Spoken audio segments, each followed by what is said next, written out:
Old school haunted houses, secret passageways, fog. Might even run into Fred and Daphne while we're inside.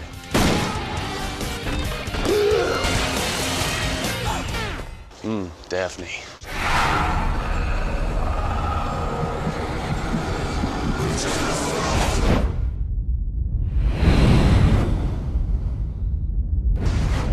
I definitely set out to do a horror movie. A TV series that kind of caught the vibe of The Ring and The Grudge. Yeah, like strange.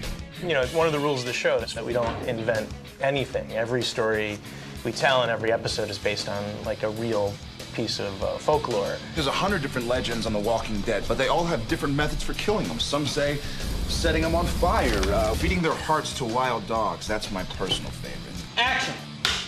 That showed up on the first day of work with like 80 of these just little one-liners of what episodes could be, just pulled from just this real-life folklore across the country, you know, like killer clowns and arm ripped off, and you know all these. The licked hand. Yeah, the licked hand. That's one of my favorites.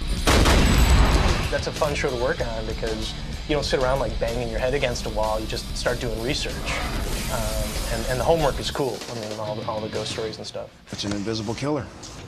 My favorite kind. What do you think, Scully? Want to check it out? I'm not Scully, you're Scully.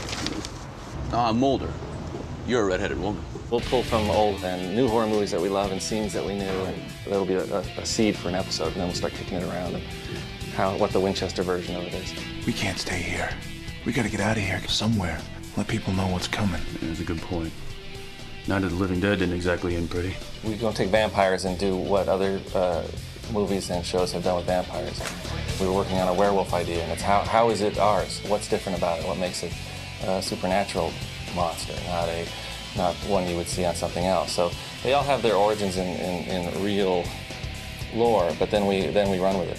157 names? We gotta narrow that down. Yeah. Or else we're gonna be digging up a hell of a lot of stiffs. Herman Webster Mudgett? Wasn't that H.H. Holmes' real name? The term multi-murderer.